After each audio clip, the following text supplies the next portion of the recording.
E agora, minha gente, é você, não é? É você? Me diz se é você. É você que tá aí? Olá, meu É. amado pastor Caio Fábio. Aqui estou eu de volta. Aliás, está virando rotina. Me esclarecer com o senhor é sempre muito bom. E eu acredito que muitas pessoas têm as mesmas dúvidas e angústias que eu. Mas eu sempre naquela, né? Pedindo a Deus para que o senhor não me mande buscar as respostas no robô Caio. Eu fico desesperado. Mas enfim, a pergunta é a seguinte. O senhor é pai de muitos filhos, carnais e espirituais. Eu ainda não sou pai, tenho 30 anos, morro de vontade de ser pai, mas eu acredito que assim, se você perguntar para um pai qual filho você gosta mais, ele vai dizer, eu amo todos iguais. Mas sempre tem um filho que se ele sumir no shopping, você vai até procurar, mas não vai procurar tanto assim. Pode parecer egoísmo meu, mas eu acredito em filhos preferidos. Não estou dizendo que eu seja um deles. Embora no fundo eu acredite que eu seja privilegiado, preferido. Não sei porquê. Por que desse sentimento? Tudo bem, é um sentimento humano. Mas é mais do que um sentimento de conforto. Meu coração parece uma verdade absoluta. É correto pensar assim? Existem filhos preferidos? A graça significa amor igualitário a todos? Deus não faz distinção de pessoas para salvar, mas Ele faz distinção de pessoas? É isso. Ficou bom? Boa pergunta essa aí, essa... Mas eu morro de medo que às vezes, muita gente já fez essa pergunta, ele responde a isso há 50 anos. Aí tem o site dele, que aí ele manda lá pro Robocai. Eu não quero parecer um idiota fazendo a mesma pergunta, entendeu? Aliás, tem gente que fica meia hora para fazer uma pergunta só, aí já vai ficando sem paciência, dependendo da hora que entrar o programa. É 3 horas ao vivo diário, né? Ninguém aguenta. E com os trocadilhos do Braulio, poxa, ninguém aguenta também. Ele não vai te mandar. Mas eu tô morrendo. Ih, tava gravando. Tô morrendo de saudade do senhor, viu, pastor? Do Braulio, de toda a equipe da VVTV e da Adri, minha amada. Beijo. Beijo, beijo. Pergunte ao Robocaio. Vai lá, Gustavo. Ai, você é muito querido, Gustavão. Um beijo pra você. Meu, da Adriana, do Braulio, da turma Claro. toda aqui. Olha só. Filho preferido. Não existe filho preferido pelo amor. Só existe filho preferido pelo prazer. Isso é inegável. Que eu, por exemplo, como pai de muitos filhos, nunca no meu coração houve nenhum tipo de diferenciação de amor e compromisso e espírito de sacrifício, de entrega, que é aquilo pelo que a gente avalia. O amor não é papo, o amor é o que você entrega de coração. Eu sei que todos os meus filhos têm a mesma palavra para dar a meu respeito, no que diz respeito ao fato de serem amados indiscriminada e imparcialmente sempre. Cada um deles. Se eles sumirem no shopping, eu me desespero correndo atrás deles do mesmo jeito. E sou capaz de deixar 99 filhos em casa e buscar sozinho aquele que aparenta estar perdido. Como o amor de Deus ensina. E Jesus não diz que os 99 que ficaram no aprisco tinham menos valor, só não estavam precisando da mesma ajuda. E às vezes os filhos que precisam de mais ajuda aparentam ser os preferidos, quando na realidade eles são apenas os mais necessitados, precisando de mais esforço paterno, materno para ajudá-los, para criá-los. E há outros que não, há outros que vão ficando livres, independentes mais cedo, e há outros que, além da independência, existe aquela procura do pai e da mãe como amigos, não com demandas, mas com ofertas relacionais de alegrias leves. É isso que vai fazendo no curso de anos um pai e uma mãe aparentemente preferirem mais um filho, quando na realidade, se forem pais e mães emocionalmente, psicológica e espiritualmente saudáveis, eles não terão essa historinha bíblica. Na Bíblia que a gente vê muita desigualdade relacional explícita, tipo, mas Jacó amava mais a José do que a todos os outros filhos, mas Rebeca amava mais a Jacó do que a Esaú, mas Jacó amava mais a Esaú. A Bíblia que está cheia desses desequilíbrios normais do tribalismo primitivo. No relacionamento familiar, ainda tomando a família como metáfora, que foi o que você fez, no relacionamento familiar sadio, o que eu vejo é isso, todos são igualmente amados. Os mais necessitados recebem mais atenção de espaço-tempo, de dedicação. E outros filhos, vendo aquilo de longe, interpretam, às vezes, contra si mesmos, como se o pai ou a mãe estivessem tendo uma predileção. O que, em sendo pessoas saudáveis, como eu disse, não existe nunca. Por outro lado, pai e mãe tendem a se tornar mais felizes na companhia de filhos que não trazem problemas. É normal. O pai é um ser que gosta de se alegrar na alegria dos filhos e se entristece e sofre junto, solidariamente, com a tristeza ou a tragédia ou a infelicidade dos filhos. Mas aquele filho que ano após ano só traz tristeza, infelicidade, tragédia e confusão e briga, será amado. Amado, amado, amado. Ocupará um tempo enorme desse pai e dessa mãe. Mas o pai e a mãe tendem a amá-lo, agradecendo a Deus pelos intervalos de não procura. Porque é aquele filho que toda vez que te procura, não te procura para te fazer um cafuné. Nem para te dar uma alegria, nem para te promover alguma coisa, nem para te atender com uma bobagem que ele ou ela saibam que em sendo praticados te produzem contentamento, alegria. Não, tem filho que existe só na intenção de que você seja aquele que dá, a tua alma não recebe nada, nada. Ninguém está falando aqui de recurso nem de dinheiro, é daquele afago, daquele afeto, daquele cuidado, daquela preferência que o filho pode dar a uma alegria paterno-materna, e muitos não são assim. Só trazem dores e quando tem algum alívio alegram-se à distância. Ora, esses o que produzem no coração paterno? Um alívio. Quando eles não estão presentes, é sinal de que não estão sofrendo. Porque todas as vezes que se alegram longe de ti. E todas as vezes que sofrem na tua companhia. Então chega uma hora tão perversa que eu já vi pais dizendo, graças a Deus, como é que tá fulano? Olha, pastor, tem 2 semanas que eu não sei. Mas graças a Deus. Porque se eu não estou sabendo, é porque ele está bem. É que tá bom. Porque, do contrário, ele não me procura nunca para me dar uma boa notícia, para me trazer uma alegria, para me fazer um afago. Sim, sim. Então já aprendi a me alegrar pela ausência dele, porque é sinal de que ele não está numa tragédia.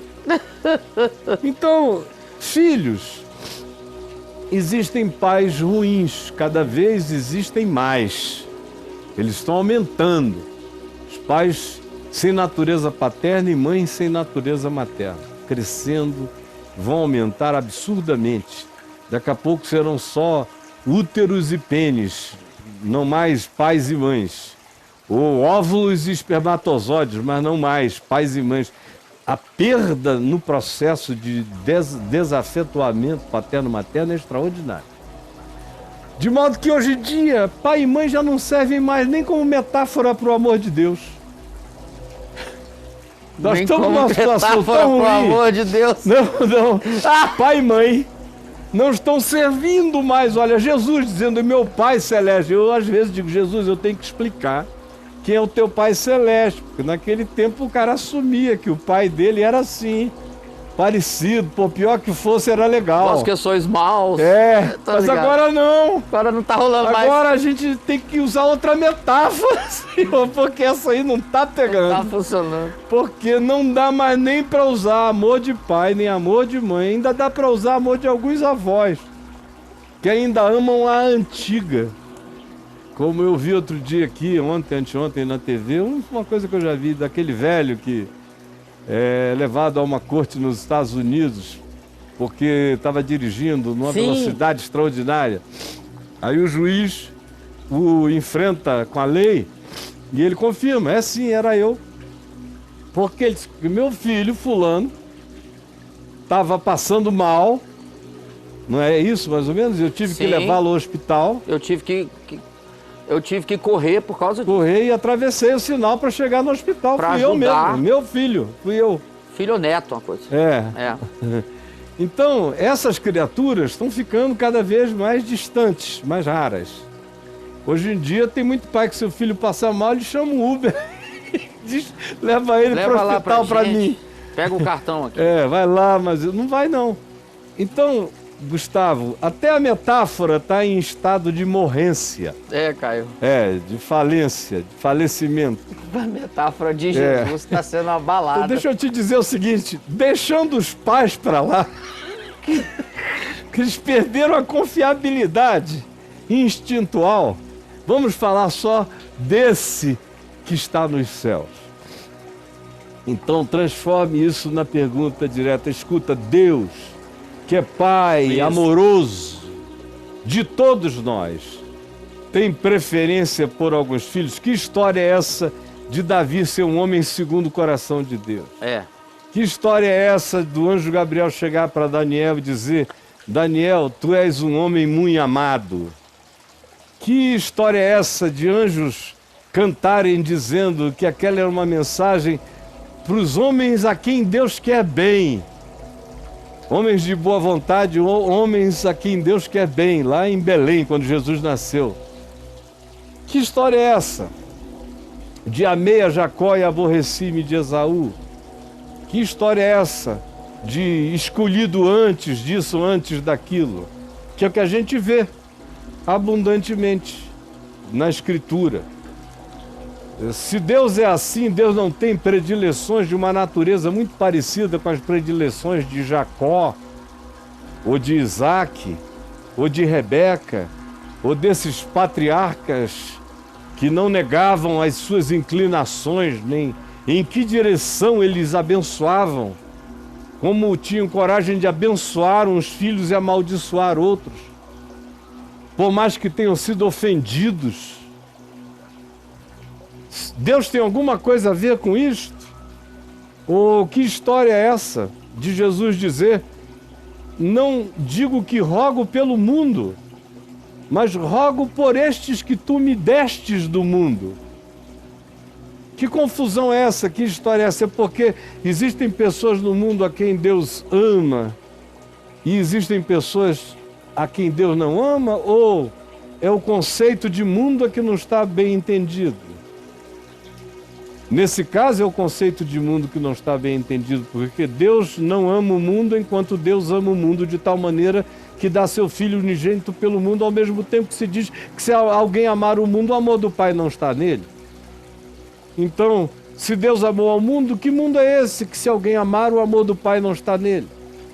Ora, o mundo que Deus amou é a humanidade. O mundo que, se alguém amar, o amor de Deus não está nele, é esse sistema ideológico de poder, de confrontação de força, de países contra países, de nacionalismos, de patriotismos vingativos e odiosos, de poderes de uns esmagando, dominando, de impérios crescendo e controlando. Esse é o mundo que, se alguém amar isto, o amor de Deus não está presente nele. É o mundo, que destrói o cosmos, que destrói a natureza, que destrói o Amazonas.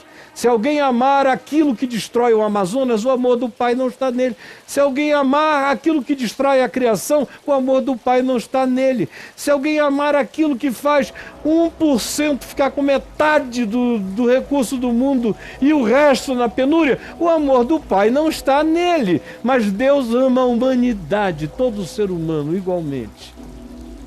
E odeia esse sistema que nós chamamos de nosso mundo, que Paulo chama de curso deste mundo, e diz que é tangido pelo príncipe da potestade do ar, do espírito que atua nos filhos da desobediência.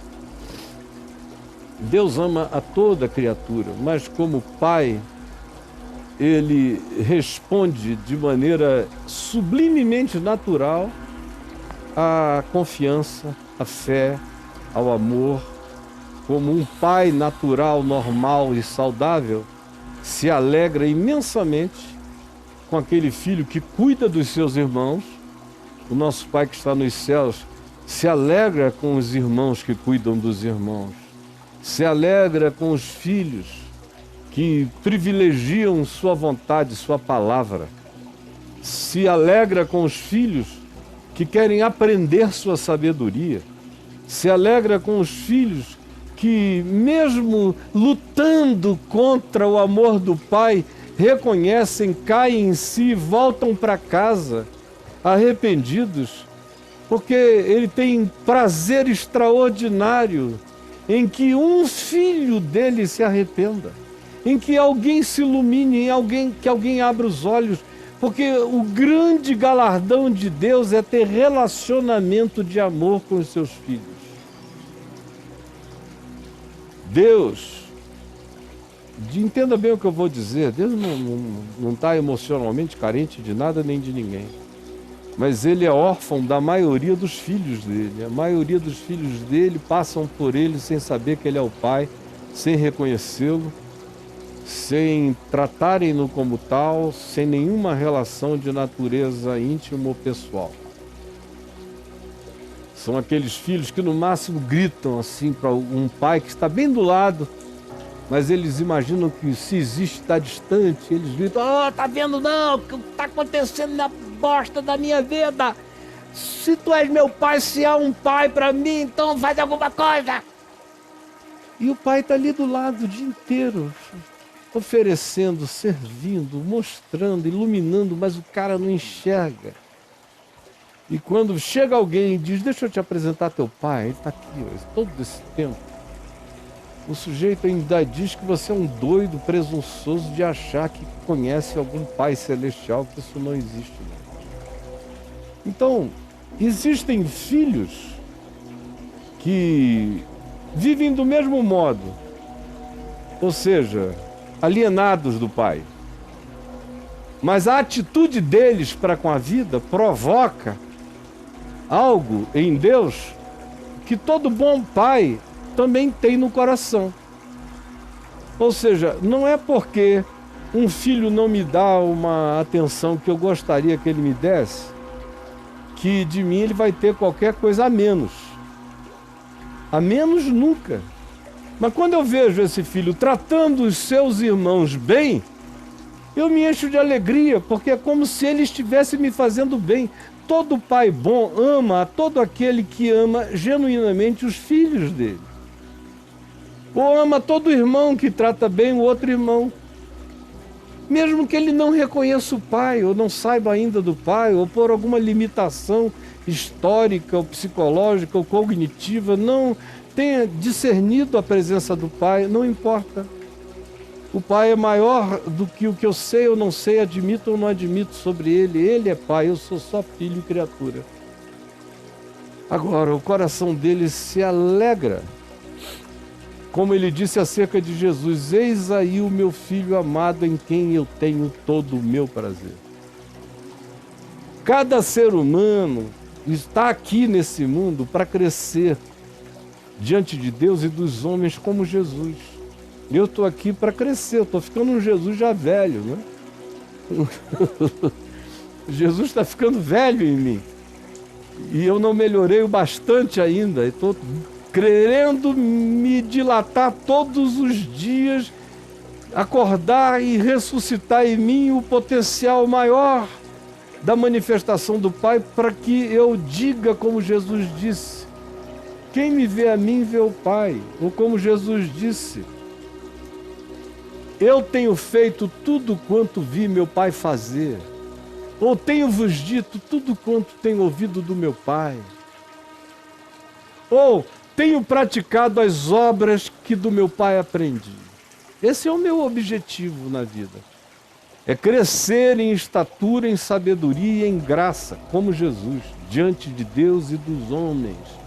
Que é o chamado apostólico, por exemplo, de Pedro, de Paulo, é crescer na graça e do conhecimento de Deus em Cristo Jesus. Isso tudo é possível. Isso só é possível quando, por decisão de fé, que atua pelo amor, eu vou me tornando obediente a essa palavra paterna que vai crescendo em mim e vai me fazendo ganhar o caráter do meu Pai, a face do meu Pai, a cara do meu Pai, a atitude do meu Pai, o espírito do meu Pai. E o Pai se enche de extrema alegria, tanto mais quanto seus filhos reflitam seu rosto, reflitam seu caráter, reflitam seu amor, reflitam sua justiça, reflitam sua luz. Então não tem nada de mais nem de especial. Todo aquele que vive assim é um filho amado em quem o Pai tem todo o seu prazer. Todo aquele que não vive assim é um filho amado, por quem o Pai, usando metáforas humanas, antropomorfismos, por quem o Pai ainda sente dor, chora, porque vê que o filho não enxergou a direção do significado da sua própria vida. Então essas metáforas todas de Pai como homem, Pai como Deus, Deus como Pai, Deus como homem, antropomorfismos, são só ilustrações muito simples e básicas e rasteiras que a gente usa para alguém enxergar melhor, mas na realidade Ele é Pai de todos, age por meio de todos e está em todos. Nem todos sabem disso. Como numa grande casa, um pai bondoso pode tratar todos os filhos do mesmo modo, oferecer todas as oportunidades, mas haverá filhos complexados, porque eles não estão olhando para o amor do pai, estão se comparando com outros irmãos. Haverá filhos amargurados, porque eles não estão olhando para o amor do pai, eles estão competindo com outras pessoas. Haverá filhos que se dizem mal amados, embora sejam absolutamente objetos de todo amor. Por quê? Porque existe o elemento da natureza do filho. Não é porque Deus é amor que todo filho é uma gracinha. Deus é amor, mas tem filhos horrorosos. Como tem pais e mães maravilhosos e tem filhos terríveis. De modo que o indivíduo existe para dizer eu quero, eu não quero, eu amo, eu não amo, eu sou, eu não sou, ou até dizer eu sei que eu sou filho de Deus, mas não quero viver como um. E como Deus é amor e Deus é pessoa, o amor dele o leva a amar sempre. Agora, a pessoalidade dele o leva a ter relações de natureza mais íntima, mais pessoal, com aqueles que, de natureza pessoal, pacificada, amorosa e que manifestam o amor de Deus amando o próximo, com eles se relacionam. Esses são aqueles que buscam viver segundo o seu coração. Como Jesus disse, que os irmãos dele, as irmãs, os pai, a mãe, a família dele, a intimidade dele é feita desses que fazem a vontade do Pai, que é manifesta no Evangelho como caminho, como verdade e vida em Jesus. Esses são sua família. E Deus, nesse sentido, se torna xodó, tem seus xodós. O xodó de Deus é aquele que faz a vontade dele e a pratica como amor no mundo. É isso aí. Demonstrando isso como fruto de amor, verdade, justiça e fé na terra. E isso cresce na gente. Aí você pode até dizer, Gustavo, mas nos meus piores dias eu ainda me soube amado por Deus. Me soube amado. Eu também nunca houve um dia da minha vida, desde que eu fui iluminado, pelo Evangelho que eu não me tenha visto amado, nem no pior, nem quando todo mundo estava jogando pedra e dizendo é o anticristo, eu sempre soube quem eu sou para Deus, quem Deus é para mim e como Deus tem um ciúme maluco de mim. Eu sei que eu sou um xodó de Deus pela graça. E sei que Ele plantou no meu coração coisas que o agradam. E que eu não faço por mérito próprio, mas frutuo por causa da natureza dele em mim. O mais, isso não vai se manifestar através de nada como dinheiro, riqueza, poder humano, político ou mesmo saúde física. Não. Você pode até ouvir dizer que eu morri de uma fraqueza orgânica daqui a um tempo, mas não pense no assunto. Morri amado, amado, amado, amado por Deus, como Eliseu, que também morreu de uma doença da qual não conseguiu ficar curado, até que se... mas foi morto ainda tão cheio do Espírito de Deus que anos depois o corpo de alguém foi jogado na vala onde o corpo dele tinha sido jogado e sepultado. E quando jogaram o morto em cima da ossada de Eliseu, o morto ressuscitou de entre os mortos. Lá no Velho Testamento. São pessoas que carregam, o sujeito morreu de uma doença, mas a energia psico-espiritual do cara estava ativando defunto ainda, décadas depois. Eliseu anos depois. ativar? É. Então, Gustavinho, ame a Deus de todo o seu coração e deixa que o mais é bônus da graça dele para conosco e a relação particularizada dele com cada um não nos permite enxergar qual é o xodó que ele tem com cada qual. Às vezes eu tenho visto o amor de Deus se manifestar por algumas pessoas humanas, levando-as a dores extremas para que elas consigam acordar, ser ativadas. Do contrário, morreriam no anestesiamento do não-Deus, da não-vida, do não-ser. Não tem nada mais pavoroso que passar por essa existência sem Deus, sem abraçar sua própria identidade, sem se pacificar, sem se saber livre, liberto e limpo para viver. Caraca, velho. Coisa horrorosa é passar por aqui sem isso. O Evangelho te dá tudo isso infinitamente mais em Cristo. De modo que eu sei que existem certos borogodós rolando, mas sei que eles tendem a ser muito mais aquilo que nós enxergamos nas nossas relações com os nossos pais. Porque existem mães ou pais que tanto mais quanto um certo filho dê trabalho, mais devotados para cuidar deles, eles se tornam. E aí a gente fica se achando um filho especial. Quando na realidade a única coisa que está se manifestando é um Deus muito especial. Eu te amo. Deus te abençoe. Bonitinho. Um beijão para você. E aí, Ele tá Brasil? aqui no zap aqui. Ele tá aí? Chorando aqui. Eu amo esse homem demais. É um queridão, Uma é figura. um filho amado. Mandou você, aqui no zap. Meu querido Gustavinho. É isso aí. Dá um beijo pro teu irmão e pra minha querida Dona Terezinha, Maravilha. mãe dele. Muito, muito, muito fofa.